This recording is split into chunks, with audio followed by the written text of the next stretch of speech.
चलिए यहाँ पे आज के क्लास में हम लोग डेफिनेट इंटीग्रेशन के बारे में बात करेंगे बच्चे, है ना। पिछले क्लास में हम लोग इनडेफिनेट इंटीग्रेशन देखे थे, ठीक है। तो इनडेफिनेट इंटीग्रेशन में क्या था कि हमारा कोई लिमिटेशन नहीं था, हमारा बिल्कुल जो है इनफाइनाइट तक हम लोग काम करते थे। लेकिन जब हम डेफिनेट इंटीग्रेशन की बात करेंगे, हमने बताया भी था कि डेफिनेट इंटीग्रेशन जो है आपको क्या देता है, एरिया देता है। एरिया पहले क्लास में इधर देखो, पहले क्लास में हमने बोला था क्या देता है, एरिया। तो एरिया देता है, तो यहाँ पे हमारे पास एरिया का मतलब कि चारों तरफ से क्लोज होना चाहिए, है ना, तभी तो एरिया बनेगा। जैसे रेक्टेंगल हो गया तो रेक्टेंगल का एरिया तीनों तरफ से क्लोज है, रेक्टेंगल है तो चारों तरफ से क्लोज है ना। अगर सर्कल है तो बिल्कुल सर्कुलर फॉर्म में है ना। पेंटागन है तो वो भी हमारे पास क्लोज है, तो सबका एरिया निकलेगा, तो वो हमारे पास फिक्स्ड एरिया है। लेकिन जो फिक्स्ड एरिया नहीं है, बिल्कुल रैंडमनेस एरिया है, उसको निकालने के लिए हम लोग डेफिनेट इंटीग्रेशन का इस्तेमाल करते हैं, है ना। जैसे मान लीजिए कि एग्जांपल के रूप में हम बात करें बच्चे कि यहाँ से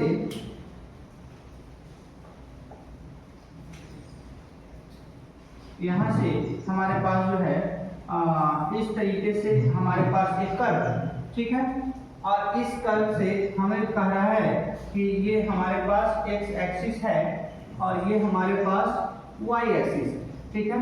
तो यहाँ से हमारे पास क्या होगा कि ये हम लोग को बोला कि अगर x इक्वल टू 1 से लेकर के और x इक्वल टू 2 के बीच में आपका जो एरिया फॉर्म कर रहा है, ये हमारे पास y का जो इक्वेशन है वो x स्क्वायर ऐसा मान के चलते हैं, ठीक है, या x स्क्वायर प्लस 2 है ऐसा मान के चलते हैं, ठीक है। तो यहाँ पर अब पूछेगा कि आप मुझे बता दीजिए कि इसका एरिया कितना होगा, ठीक है, ये एरिया।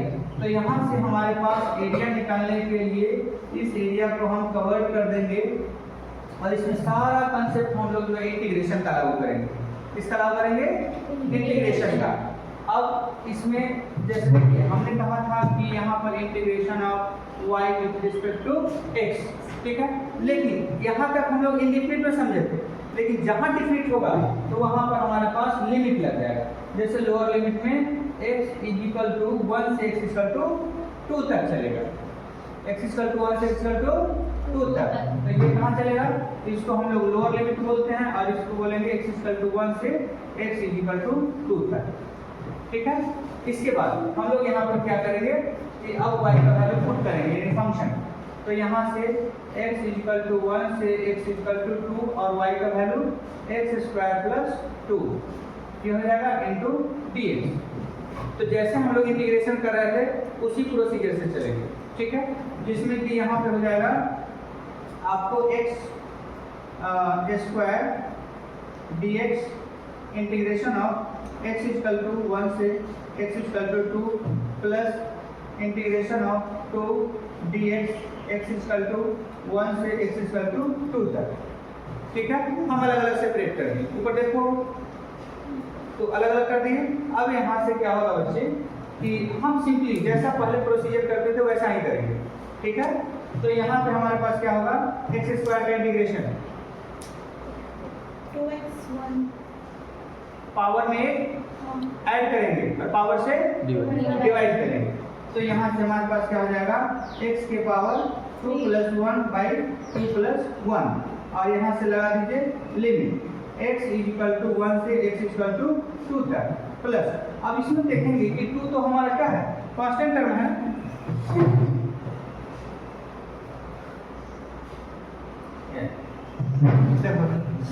तो यहाँ पर क्या है कि 2 हमारा कांस्टेंट, तो ये बाहर आ जाएगा और कोई भी कांस्टेंट का इंटीग्रेशन क्या होगा, नहीं, डिफरेंशिएशन कांस्टेंट का 0 होता है ना। लेकिन अगर इंटीग्रेशन करना हो तो वहां पर x हो जाता है, जो वेरिएबल होता है वही, ठीक है। जैसे x का डिफरेंशिएशन 1 कांस्टेंट हुआ तो फिर कांस्टेंट 1 का डिफरेंशिएशन इंटीग्रेशन x हो जाएगा उल्टा।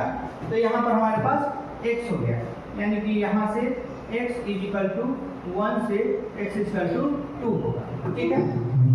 अब देखिए यहाँ से हम लोग यहाँ देखेंगे x इक्वल टू 3, तो यहाँ पे x इक्वल टू क्यूब और ये इसको बाहर कर दीजिए 1/3 और यहाँ से x इक्वल टू 1 से x इक्वल टू 2 तक। अब यहाँ से इसमें आ जाएगा प्लस। अब देखिए इसमें तरीका क्या है कि पहले अपर लिमिट को पुट करेंगे, ठीक है, और माइनस करेंगे और फिर लोअर लिमिट को पुट करेंगे, ठीक है। यानी कि ये वाला पहले आएगा, फिर माइनस होगा, फिर ये आएगा, यानी कि यहाँ पर हमारे पास हो जाएगा 2 - 1, ठीक है। अब आगे हम लोग इसको देख ले, तो यहाँ से हमारे पास है 1/3। अब इसमें भी वही करेंगे, पहले अपर लिमिट को पुट करेंगे माइनस करके लोअर लिमिट, ठीक है। तो यहाँ से हमारे पास क्या हो जाएगा 2 के पावर क्यूब माइनस 1 के पावर क्यूब और प्लस में वहाँ पे कितना आएगा 2 - 1 हो जाएगा। तो यहाँ से क्या हो जाएगा बच्चे 1/3 और यहाँ से 8 - 1 प्लस 1 यानी कि 7/3 प्लस 1 यानी कि कितना हो जाएगा 10/3 स्क्वायर, ठीक है। यही आंसर, ठीक है, नोट कर लीजिए सभी लोग। पिछले क्लास में बच्चे हम लोग डेफिनेट इंटीग्रेशन का, पॉलिनोमियल्स का हम लोग इंटीग्रेशन सीखे थे, है ना, जिसमें कि हम लोग पावर वाला जितना भी कॉन्सेप्ट था उसको हमने देखा था। इधर देखिए ऊपर देखो, तो ये सारे कॉन्सेप्ट को हमने सीखने का काम किया था, ठीक है ना। अब हमारे पास एक पार्ट है जिसमें कि हम लोग ट्रिग्नोमेट्रिक फंक्शन, एक्सपोनेंशियल फंक्शन और लॉगरिथमिक फंक्शन, है ना, ये सब का हम लोग जो है डेफिनेट इंटीग्रेशन में किस तरीके से इस्तेमाल करेंगे, कैसे इसको सॉल्व करेंगे, वो हम लोग देखने वाले हैं, है ना। तो देखेंगे बच्चे कि यहाँ पे हमारे पास एक क्वेश्चन लेते हैं, क्वेश्चन नंबर 1। क्वेश्चन नंबर 1 में देखेंगे y = sin x at x = 0 to x = π/6। मतलब देखिए यहाँ पे हम लोग जब पिछला क्लास किए थे उसमें पॉलिनोमियल्स में हमने देखा था कि x = 1 से x = 2 तक लेते थे ना, रिप्लाई देना है ना। तो लेकिन यहाँ पर हमारा एंगल में चेंज हो रहा है, तो एंगल में चेंज हो रहा है तो x का वैल्यू हमारा किसमें चलेगा, एंगल में चलेगा। किसमें चलेगा, एंगल में। तो जब एंगल में चलेगा तो यहाँ से हम लोग ये जो हमारे पास डेफिनेट इंटीग्रेशन है, तो हम लोग यहाँ से क्या करेंगे, पहले से क्वेश्चन को देख लेते हैं अच्छे से, है ना, फिर हम लोग आगे और भी क्वेश्चन करेंगे, ठीक है। तो यहाँ से हमारे पास क्या है y dx और x = 0 to x = कितना π/6। ये देखिए ध्यान से, इसी तरीके से हम लोग करेंगे, ठीक है, कोई बात नहीं। तो यहाँ से हम लोग क्या करेंगे, वैल्यू को पुट अप करेंगे, ठीक है। और यहाँ से जब वैल्यू को पुट अप करेंगे तो integration of x = 0 to x = π/6 और यहाँ से वैल्यू को पुट करेंगे sin x dx, ठीक है। अब बताइए sin x का इंटीग्रेशन क्या होगा,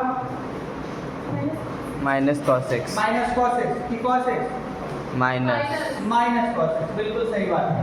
तो यहाँ से हमारे पास जो है माइनस cos x चलेगा, माइनस cos x, और यहाँ से हमारे पास क्या होगा x = 0 to x = π/6।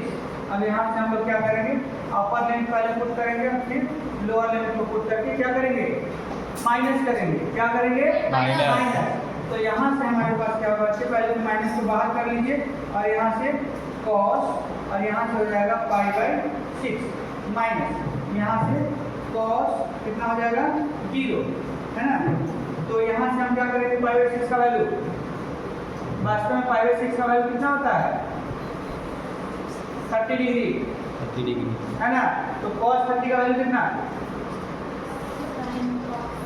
√3/2। बिल्कुल सही बात, यानी कि यहाँ से √3/2 और यहाँ से माइनस लगा दीजिए, माइनस cos 0 का वैल्यू 1, बिल्कुल। तो यहाँ से ये 1 मिल गया, तो यहाँ से हम इसको रिजोल्व कर लेते हैं।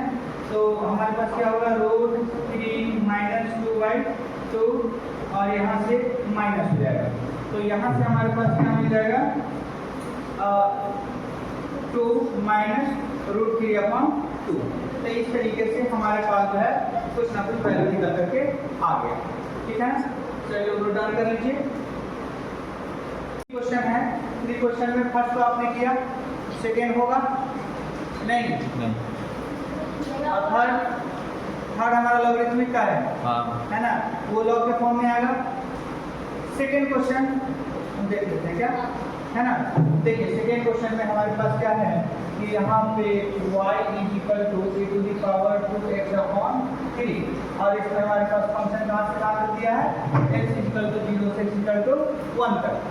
ठीक है, अब देखो यहाँ से इंटीग्रेशन ऑफ y dx, तो और ये कहाँ से कहाँ तक चलेगा, तो x इक्वल टू 0 से x इक्वल टू 1 तक। इधर देखो, ठीक है, हाँ, तो यहाँ से हमारे पास क्या हो जाएगा बच्चे कि ये x इक्वल टू 0 से x इक्वल टू 1 तक और y का वैल्यू पुट कीजिए, यानी कि e to the power 2x upon 3 dx। अब बताइए कि क्या ये सिंपली इसका कोई फार्मूला है, कोई फार्मूला है नहीं है, तो क्या करेंगे, क्या करेंगे, कौन सा फार्मूला है, e to the power x का इंटीग्रेशन क्या होगा e to the power x, लेकिन यहाँ e to the power x तो नहीं है, हाँ बैलेंस करेंगे उसको, है ना। तो बैलेंस करने के लिए हम लोग यहाँ पर क्या करेंगे कि integration of x equal to 0 से x equal to 1 e to the power 2x upon 3, और यहाँ पर बैलेंस करने के लिए हम लोग क्या करेंगे बच्चे, यहाँ पे dx इंटू यहाँ पे हमें जो है जैसा फंक्शन यहाँ पर होना चाहिए, इधर देखिए वैसा ही यहाँ पर फंक्शन होना चाहिए। अगर यहाँ पर ऐसा नहीं है, इसका मतलब इंटीग्रेशन नहीं हो सकता है, तो हमें यहाँ पर लाना पड़ेगा, है ना, और लाने के लिए बैलेंस करना पड़ेगा। तो बैलेंस करने के लिए हम लोग क्या करेंगे, 2/3 से ऊपर नीचे आप क्या कर दीजिए, मल्टीप्लाई और डिवाइड कर दीजिए, ठीक है, मल्टीप्लाई और डिवाइड कर देंगे। उसके बाद हम क्या करेंगे बच्चे कि ऊपर वाला फंक्शन अंदर और नीचे वाला फंक्शन बाहर, तो यहाँ से हमारे पास क्या हो जाएगा इंटीग्रेशन ऑफ, पहले बात कीजिए इसको, तो यहाँ से 1/2/3 और यहाँ से e to the power 2x upon 3 into dx, तो dx की जगह पे d 2/3x ये टर्म हो जाएगा। अब इसको पलट दीजिए, है ना, इसको पलटेंगे ना, तो पलटिए यहाँ से 3/2 और यहाँ से अब देखिए बच्चे कि यहाँ पे x इक्वल टू 0 से x इक्वल टू 1 तक है, तो देखिए कि यहाँ पर जैसा फंक्शन है वैसा यहाँ भी फंक्शन है, यानी कि फॉर्मूला का फॉर्मेट पे आ चुका है, आया ना, आया। अब जैसे फॉर्मूला के फॉर्मेट पे आया तो हम जानते हैं कि e to the power x का differentiation e to the power x ही होता है, इसीलिए यहाँ पर e to the power 2x upon 3 का क्या हो जाएगा e to the power 2x upon 3, यानी कि यहाँ से बच्चे हमारे पास e to the power 2x upon 3 हो जाएगा, और यहाँ से lower limit x equal to 0 से x इक्वल टू 1 है ना, और यहाँ से हम क्या करेंगे 3/2, अब यहाँ से अपर लिमिट पुट करेंगे और फिर लोअर लिमिट, क्लियर है, समझ में आ रही है, अरे बोलो ना, तो यहाँ से हमारे पास क्या हो जाएगा बच्चे, पहले अपर लिमिट पुट कीजिए तो e to the power 2/3 minus lower limit put कीजिए तो e to the power 2/3x और x के जगह वैल्यू को 0 पुट कीजिए, तो यहाँ से हमारे पास क्या हो जाएगा 3/2 और यहाँ से e to the power 2/3x minus यहाँ से e टू द पावर 0, तो यहाँ से कितना हो जाएगा, यहाँ से हो जाएगा 3/2 और e to the power 2/3 minus 1, ये हो गया। फाइनली हमारे पास ये आंसर है, ठीक है, तो इसको नोट कर लीजिए सभी लोग। और इसी तरीके से हम लोग जो है किसी भी फंक्शन में अगर फंक्शन में किसी कांस्टेंट से मल्टीप्लिकेशन होगा या डिवीजन होगा तो हम लोग यहाँ पर dx वाले टर्म में हम लोग बैलेंस करने की कोशिश करेंगे, क्लियर है ना। तो इस तरीके से हमारा जो है डेफिनेट इंटीग्रेशन का कई सारा पार्ट जो हम लोग यहीं पर क्लोज करेंगे, क्योंकि हमें बेसिक कंसेप्ट सीखना था, है ना, इसके लिए वो फिजिक्स के लिए, है ना। अब इतना सीखने के बाद हम लोग आगे बढ़ जाएंगे। चलिए प्रदान कर लीजिए बच्चे, हो गया, ये 3 क्वेश्चन है, इस 3 क्वेश्चन में मैं कोई एक बनाऊंगा, आप बोलो तो कौन बनाना है, बाकी 2 आप लोग बनाएंगे, पहला वाला बनाओ और दूसरा वाला बनाओ, नहीं कोई एक बनाएंगे, पहला वाला बनाओ, पहला वाला, हाँ, पहला वाला जो कॉस और साइन वाला हम बता दिए थे, कॉस का होता है माइनस साइन और हाँ, साइन का और ये भी कॉस का होता होता है है सिर्फ क्या? साइन कॉस का होता है तो साइन और दूसरा बोलो। माइनस साइन फिर थर्ड वाला बता दो थर्ड वाला होता है। चलो ठीक है, थर्ड देखो। थर्ड नंबर में डेफिनेट इंटीग्रेशन करना है ना, तो यहाँ से integration of x equal to 0 से x इक्वल टू 1 पे y dx। तो y का वैल्यू फंक्शन यहाँ पर पुट कीजिए, तो x इक्वल टू 0 से x इक्वल टू 1 पे फंक्शन पुट करेंगे x के power 3/2 plus e to the power x, ठीक है, dx। तो सबसे पहले क्या करेंगे, दो फंक्शन है इधर देख, यहाँ पे फंक्शन है तो दोनों को क्या करेंगे अलग अलग, पहले अलग अलग कर दो। तो यहाँ से हमारे पास क्या हो जाएगा, x इक्वल टू 0 से x इक्वल टू 1 और x के power 3/2 dx plus integration of x equal to 0 से x equal to 1 e to the power x dx। ये फंक्शन हो गया। हाँ अब यहाँ से क्या करेंगे कि हम लोग दोनों अलग अलग फंक्शन है, यहाँ पे देख लीजिए, यहाँ पे दोनों बिल्कुल अलग अलग है, एक e to the power x है और दूसरा x टू द पावर 3/2 है ना। तो दोनों जब अलग अलग है तो दोनों में हम लोग एक पॉलिनोमियल और दूसरा एक्सपोनेंशियल क्या, एक्सपोनेंशियल हाँ। तो यहाँ से हमारे पास क्या हो जाएगा बच्चे, अब देखो कि यहाँ पॉलिनोमियल है तो पॉलिनोमियल का रूल क्या होता है, पॉलिनोमियल का रूल अगर ऊपर में तो फिर माइनस मतलब x की वैल्यू सेम करने का है। इसमें पावर वाला फंक्शन है, पावर में प्लस में करेंगे हाँ, पावर में ऐड करेंगे और पावर से डिवाइड डिवाइड करेंगे। तो यहाँ से हमारे पास हो जाएगा x और 3/2 प्लस 1/3/2 प्लस 1 और यहाँ से लगा दीजिए अपर लिमिट लोअर लिमिट। तो लोअर लिमिट हमारे पास x इक्वल टू 0 से x इक्वल टू 1 पे प्लस दूसरा फंक्शन क्या है, e to the power x का इंटीग्रेशन सेम चलेगा, यानी कि यहाँ से e to the power x और यहाँ से x इक्वल टू 0 से x इक्वल टू 1। इसमें दो फंक्शन है। अब इस फंक्शन के माध्यम से आप ये समझ लीजिए कि इस तरह का कई सारे फंक्शन का एडिशन हो सकता है, सब्सट्रैक्शन हो सकता है ना।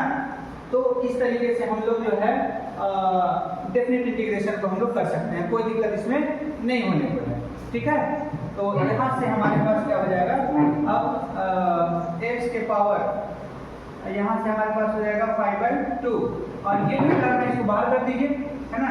तो इसको बाहर करेंगे तो यहाँ पर 5/2 है, 5/2 और यहाँ से x इक्वल टू 0 से x इक्वल टू 1 प्लस यहाँ से इसमें तो कुछ करना ही नहीं है, इधर देखो मामा, तो यहाँ से पावर आगे रख के पुट करेंगे, यानी कि e टू द पावर 1 और यहाँ पर e टू द पावर 0। तो यहाँ से अब इसको बाहर करते हैं तो यहाँ से हो जाएगा 2/5 और यहाँ से x के पावर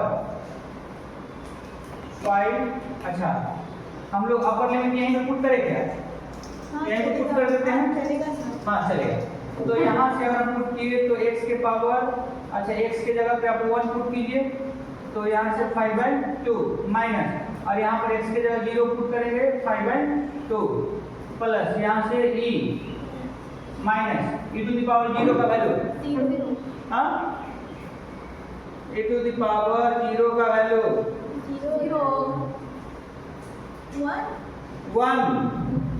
1 होगा, ठीक है।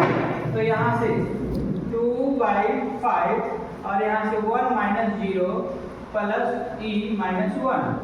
तो यहाँ से कितना होगा फाइनली 2/5 प्लस e माइनस 1, यानी कि फाइनली ये हमारे पास आंसर होगा। चलिए नोट डाउन। अच्छा एक चीज और बताओ, एक मिनट, हमने जब इनडिफिनिट इंटीग्रेशन किया था तो उसमें हमेशा कांस्टेंट टर्म के रूप में c जोड़ते थे, यहाँ कहाँ चला गया, जब इंटीग्रेशन में तो आना चाहिए, कॉन्सेप्ट के अकॉर्डिंग आना चाहिए, लेकिन आ नहीं रहा है। तो क्यों नहीं आ रहा है, देखिए ध्यान से। कारण ये है कि अगर मान लो कि यहाँ तक हम इंटीग्रेशन किए, इधर देख इंटीग्रेशन किए तो इसमें तो c आना चाहिए था। अब c जब आना चाहिए, जब अपर लिमिट पुट करेंगे तो ये टोटल में पुट करेंगे, उसके बाद माइनस लगाएंगे, फिर लोअर लिमिट पुट करेंगे, तो लोअर लिमिट पुट करेंगे तो c तो कांस्टेंट टर्म है, कांस्टेंट टर्म पे कोई फर्क पड़ेगा नहीं पड़ेगा। तो यहाँ पर माइनस करेंगे तो ये माइनस हो जाएगा, ये प्लस हो जाएगा, कट जाएगा, कट के समाप्त हो जाएगा, है ना। इसलिए बाय डिफॉल्ट हम लोग सी का इस्तेमाल डिफरेंट इंटीग्रेशन में नहीं करते। क्लियर हुआ? क्लियर हुआ? हाँ। अरे हुआ? हाँ। चलिए मैं बताता हूँ।